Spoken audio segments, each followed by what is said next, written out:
उनके साथ भारतीय जनता पार्टी के राष्ट्रीय प्रवक्ता आदरणीय प्रत्युष कंठ जी उपस्थित हैं। मैं आदरणीय समित पात्रा जी से आग्रह करूंगा कि आप सबको संबोधित करें।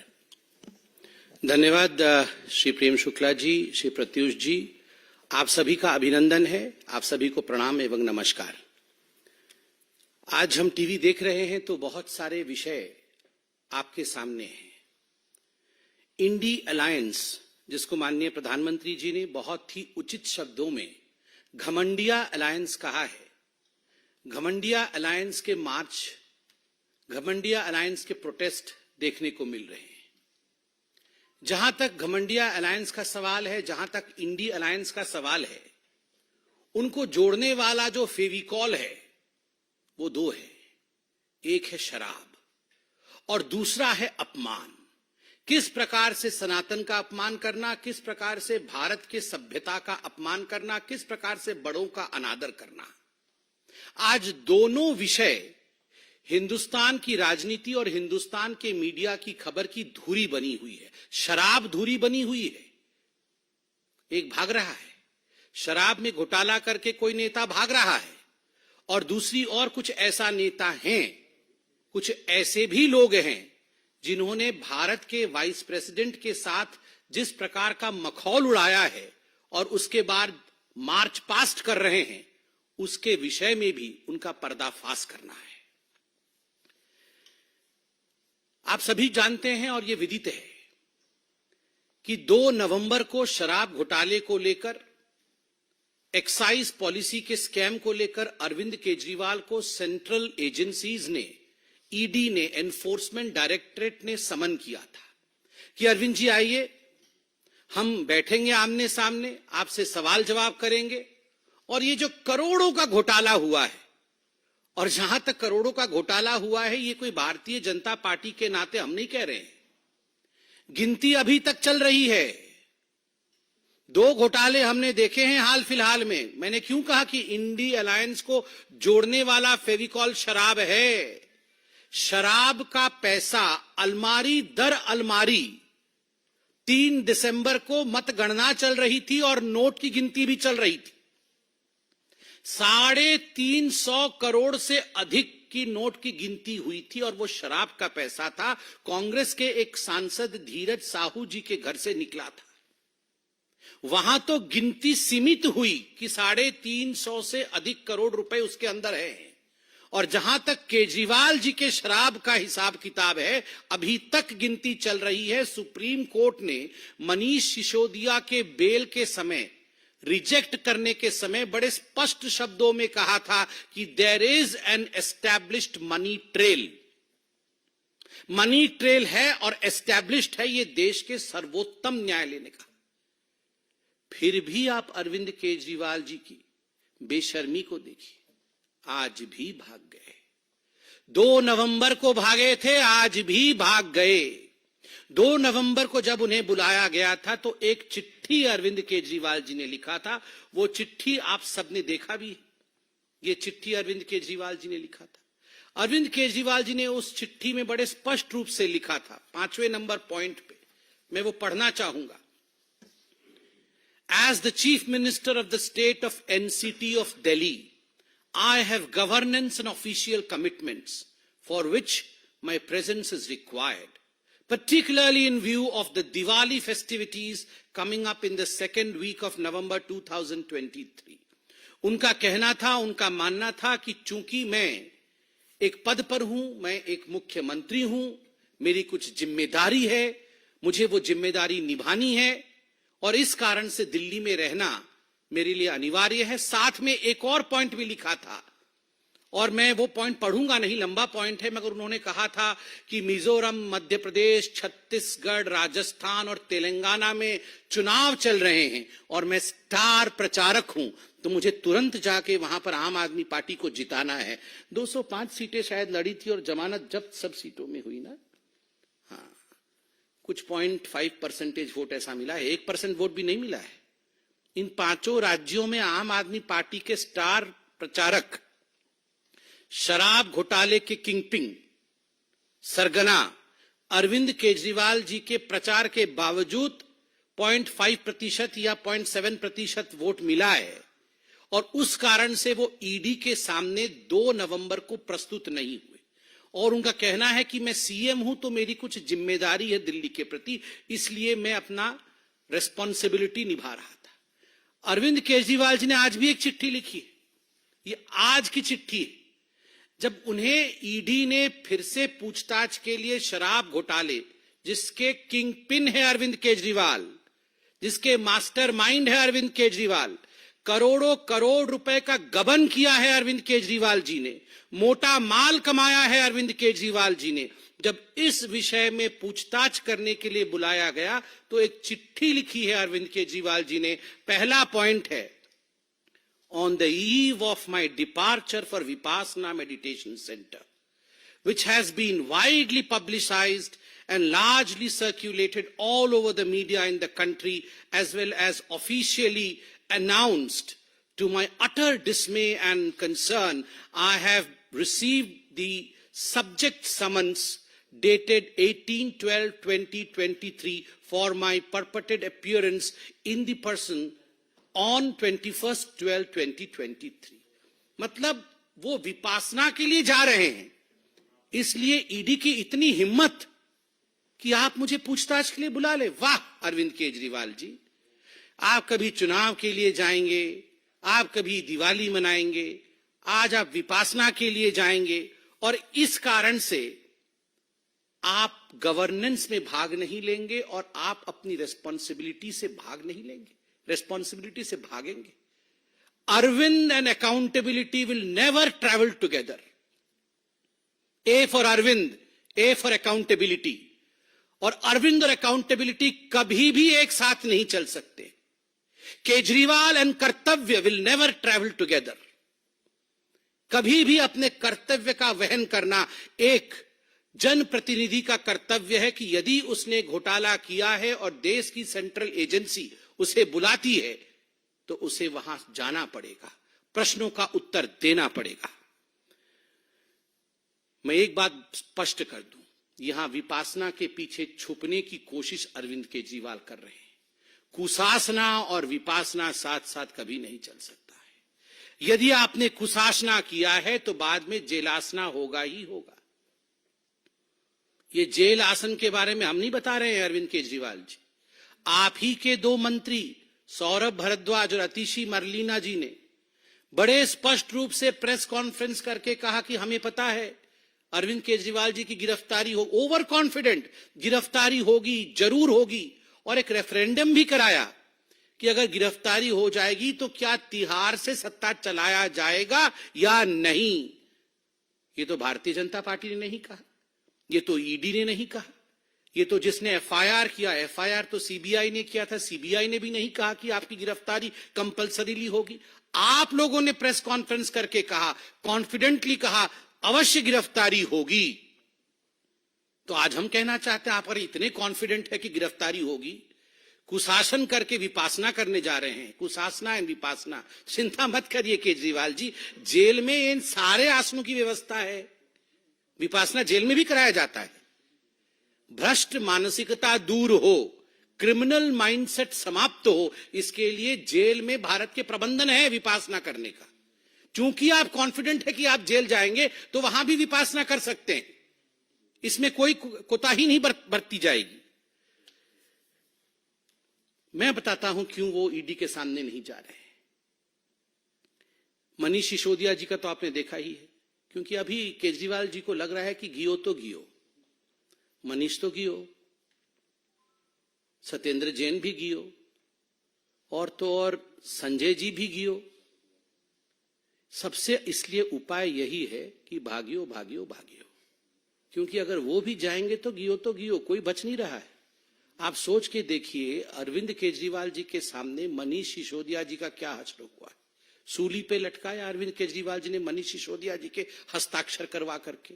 वो जानते थे गड़बड़ घोटाला हो रहा है, उनको लग रहा था वो सीएम विदाउट अकाउंटेबिलिटी रहेंगे, उनके हस्ताक्षर कहीं करेंगे नहीं, तो मनीष सिसोदिया अकेले ही सूली पे लटकेंगे। सत्येंद्र जैन भी गियो, मनीष सिसोदिया भी गियो, संजय जी भी गियो, इसलिए ये भागियो, किसी भी कीमत पे मुझे भाग जाना है, मगर कब तक भागियो, कित्थे कित्थे भागियो।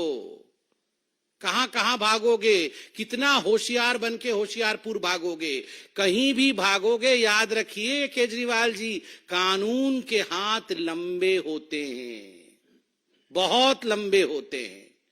आपने घोटाले किए हैं, आपको पकड़ा जाएगा। मुझे बड़ा आश्चर्य होता है, ये केजरीवाल जी की जो चिट्ठी थी पिछली बारी वाली, उस समय तो हमारे पत्रकार बंधुओं ने भी बहुत ही शिद्दत से हमसे पूछा था कि नहीं वो आज मध्य प्रदेश में जा रहे हैं, उनकी वहां रोड शो है तो अच्छा परफॉर्मेंस करेंगे। नोटा से भी खोटा निकला है उनका परफॉर्मेंस, नोटा से भी खोटा वो परफॉर्मेंस रहा है 5 राज्यों में आम आदमी पार्टी का। इसलिए ये बहाने देके भागने का काम अरविंद केजरीवाल और आम आदमी पार्टी छोड़ दे। सत्ता शराब इंडी अलायंस का मौसम खराब, सत्ता शराब इंडी अलायंस का मौसम खराब, तभी इधर उधर भाग रहे हैं आली जनाब। वो सब जानते हैं कि जो सत्ता की चाहत में शराब की घोटाला किया था उन्होंने, और जो इंडी अलायंस के सहारे सत्ता में प्रधानमंत्री बनने के सपने केजरीवाल जी देख रहे थे, अब वो सारा मौसम बिगड़ गया है। इस कारण से इधर उधर भाग रहे हैं। सत्ता शराब इंडी अलायंस का मौसम खराब, तभी इधर उधर भाग रहे हैं आली जनाब। ये तो था एक फेविकॉल का जोड़ शराब का और अरविंद केजरीवाल जी की भागने की कहानी।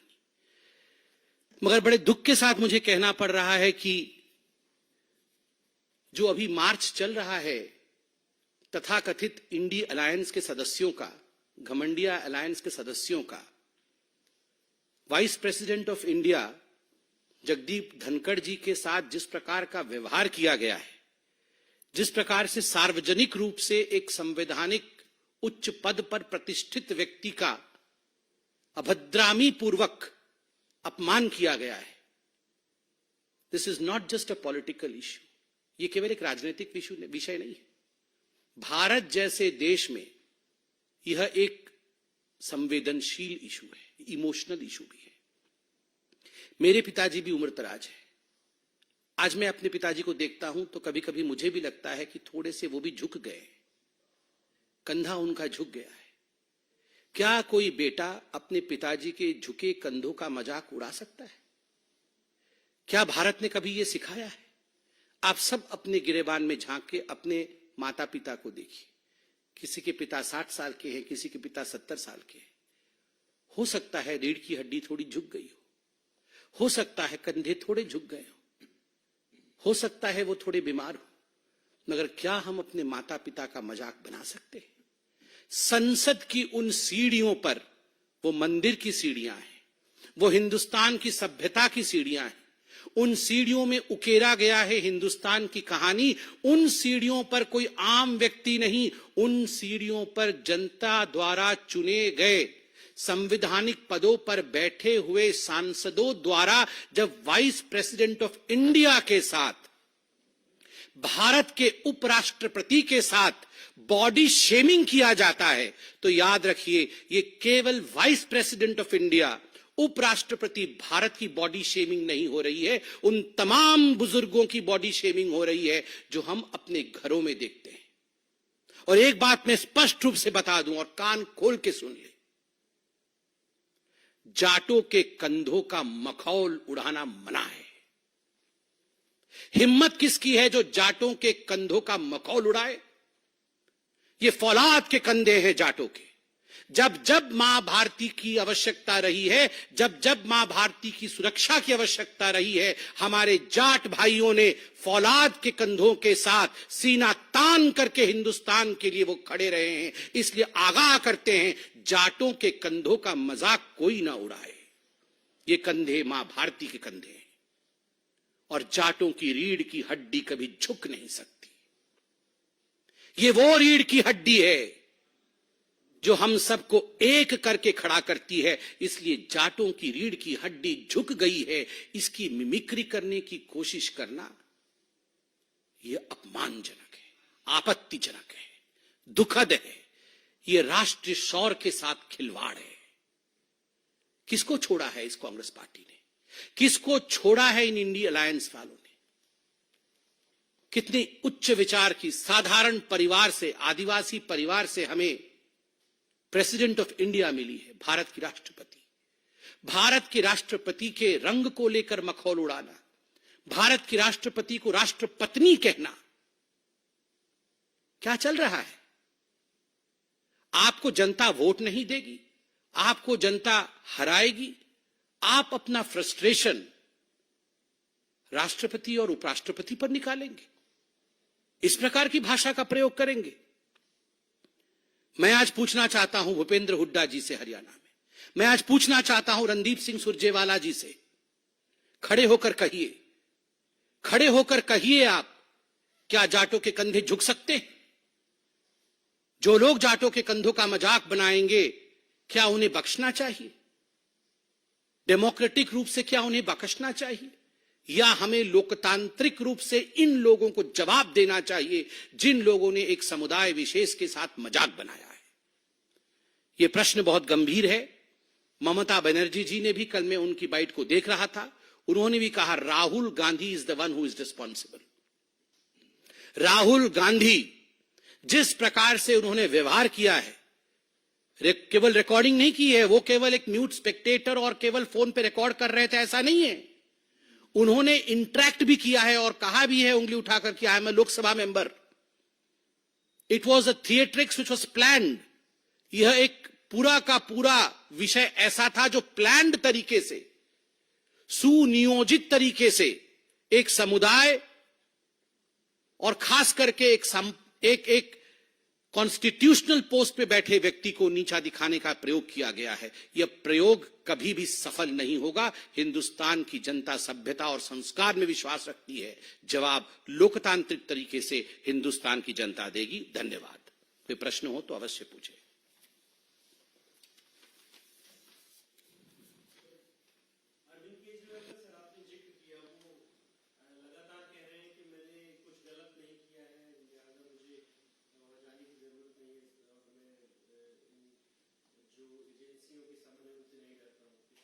तो डरते नहीं है तो जाना चाहिए। उन्हें लगता है उन्होंने कुछ गलत नहीं किया है, सब कुछ ठीक किया है, और ये जो नोटिस इश्यू हो रहा है, उन्हें समन्स जो उन्हें इश्यू हो रहे हैं वो गलत है, तो कोर्ट जाना चाहिए। कोर्ट जाके आप इन समन्स को खारिज करवाइए। ये सेल्फ सेटिस्फाई करना, सेल्फ अटेस्टिंग करवाना, ये कब से शुरू हो गया? मैं ऑनेस्ट हूं, मैं भगवान, पहले तो भगवान भी बताया था इन्होंने, मैं कृष्ण हूं। ये क्या है? मेगैलोमैनियक है और कुछ नहीं। आप इस देश के संविधान का आपने शपथ लिया है बतौर मुख्यमंत्री। इस देश के संविधान को मानना आपकी जिम्मेदारी है, आपका कर्तव्य है। आपको लगता है आपके साथ अन्याय हो रहा है, कोर्ट के दरवाजे आधी रात को आपके लिए खुले हुए हैं। जाइए, वहां जाके आप जेरा करिए, वहां जाके आप एप्लीकेशन लगाइए, कोर्ट सुनेगी। आप मनीष सिसोदिया जी को लेके गए थे, सत्येंद्र जैन जी को लेके कोर्ट में गए थे, संजय सिंह को लेके कोर्ट में गए थे, मगर क्या हुआ नतीजा? क्योंकि करोड़ों करोड़ों करोड़ों रुपए का घोटाला हुआ है, किसी को कोर्ट ने नहीं बख्शा, बल्कि सुप्रीम कोर्ट ने स्पष्ट शब्दों में कहा, yes there is a money trail. Mister Kejriwal, there is a money trail and you will have to face the consequences.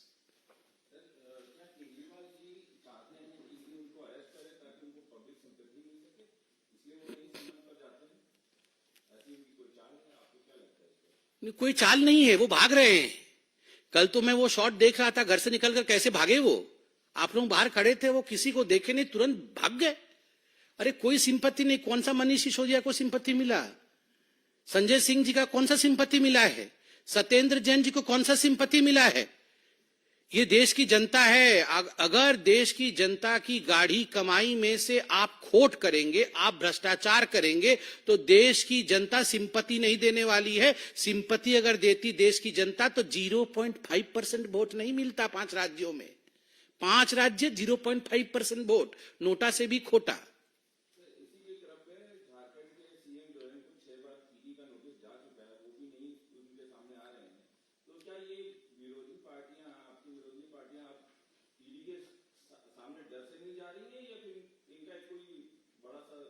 ये डर से ही नहीं जा रही है।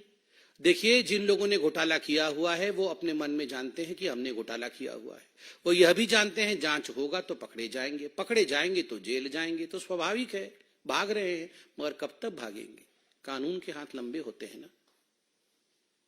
सर 22 जनवरी को जिस तरह से राम मंदिर में प्राण प्रतिष्ठा किया जाएगा, मायावती का साफ तौर पर कहना है कि उन्हें प्राण प्रतिष्ठा पे कोई ऐतराज नहीं है, लेकिन जब मस्जिद भी वहां बनेगी तो इस पर भी ऐतराज नहीं होगा, उनकी पार्टी को नहीं होगा। इस मुद्दे पर राजनीति नहीं की जानी चाहिए। देखिए, मैं इस विषय पे कोई कमेंट नहीं करूंगा क्योंकि ये न्यास का कार्यक्रम है। भारतीय जनता पार्टी इसको आयोजन नहीं कर रही है। चूंकि ये हमारे पॉलिटिकल पार्टी का कार्यक्रम नहीं है, पार्टी के प्रवक्ता के नाते मैं इस पर कोई टिप्पणी नहीं कर सकता। ऐश्वर्या जी। एक्चुअली संबित जी उन्हीं से रिलेटेड था। ऑपोजिशन पार्टीज अब ये कह रही है, एक तरफ ट्रस्ट कह रहा है कि इनविटेशन गए हैं, सोनिया गांधी हो चाहे बाकी लोग हो, मनमोहन सिंह जी को भी गया है, लेकिन ऑपोजिशन पार्टीज का कहना है कि कोई इनविटेशन ही नहीं। देखिए, न्यास के विषय को, मैं ट्रस्ट के विषय का तो मैं प्रवक्ता नहीं हूं। ट्रस्ट के विषय को ट्रस्ट ही कह सकती है, बीजेपी नहीं कह सकती। धन्यवाद।